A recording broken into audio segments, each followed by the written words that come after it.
Hello everyone. All right, I wanted to make a video here about the reading and position packet just in case you were really struggling with it and just need to hear what's going on and to have me explain it step by step, just in case. I want to review everything that's important about this and show you where to look on the page for the different pieces of information that you need. Okay, so I'm hoping you were able to at least figure out number 7 by yourself. That one's pretty straightforward.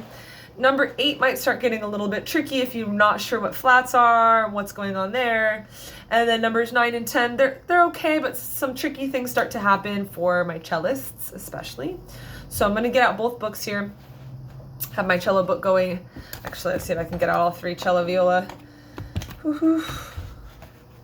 I'm pretty sure it's exactly the same thing for the violas. Yes, it is the exact same thing for viola. So that's fine. Cellos have some fun things going on here. So you're going to need to be on the second page of your reading and position packet. If you have the green book, it's actually page 3 because there's like an introduction page. If you are an 8th grader, you have it as a paper packet, and so that it will just be the second page. And it should start with number 7, all right? So here's the first thing you're gonna wanna do. You need to read the key signature. That's the first and most important piece of information. That's going to tell you which finger pattern to use, okay? So if we look at number 7, we'll see we have 2 sharps.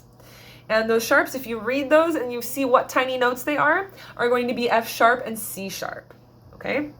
Now, we need to have either F sharp or C sharp, and we look up on the chart, we're like, okay, we're on the A string in our 3rd position, or cellos are sometimes in 4th position on the A string. So we're on the A string, we're up in position, we have the notes D, E, F, and G, okay? Or we have F sharp, depending on the key signature. So in this case, we're looking for the F sharp. Okay, we do have an F sharp, awesome. You're then gonna look at the top of your page at the fingering chart. Okay, so you have a fingering chart at the top. If you're a cellist, you have 3 to show you the 3 different possible positions to get those notes. D, E flat or E, F or F sharp. So you'll have all those clearly labeled there for you with pictures. That's why I love this book, because it shows you the charts, which is really great. And then violins and violas, you'll just have 2 charts. One will show you that it's finger pattern 2 if you don't have F sharp, and that it is finger pattern 3 if you do have F sharp, okay? Cellos, you're gonna have 3 different positions, and then it shows you which finger is on, or which note is on each finger. So you'll either use your 2nd or 3rd finger, depending if you want E or E flat. In this case, yeah, we don't ever end up using E flat actually. So you don't need to worry about that one for this one so far, but they give it to you anyways, just in case. And then you will need to do F sharp. So they show you there's 2 ways to do F sharp. Either 3rd position extended. If you need that high 4th finger, you'll go 1, extend, 2, 3, 4. Or you'll go just shift all the way into 4th position. So you can either extend from 3rd to get it with a high 4th finger, or you can shift into 4th position and then it's just already on your 3rd finger for you, which is nice. So it shows you those 2 options to get F sharp there at the top, right? Cool. So number 7, you can look, okay, I have sharps, then you look at the top, and I'll show you what it's going to sound like. In this case, we actually don't even get to F sharp for number 7, but when you get to number 9, you're going to need it, so I explained it already, and you know where it is. So number 7 just uses D, open D, and E, and that's it. So it's going to sound like this. First off, find the note in 3rd position. The first note is D on the A string, so you're going to find that note in 3rd position like this. Play it first in 1st position so you can hear where it is, then move there. That's step 2. So there's my D. There's my D with the 1st finger, okay? That's all that happens when we change positions, is we put a different finger on the same note, okay? So here we are in 3rd position.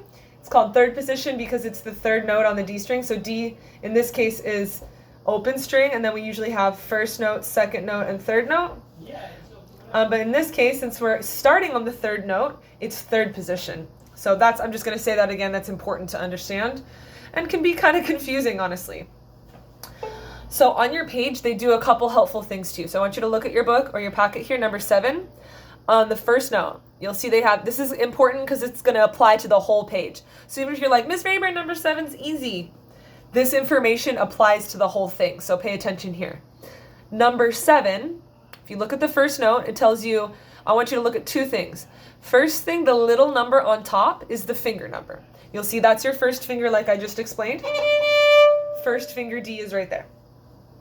Then you'll have a position marker, and the position marker use Roman numerals. And if you're not sure what Roman numerals are, I'll show you.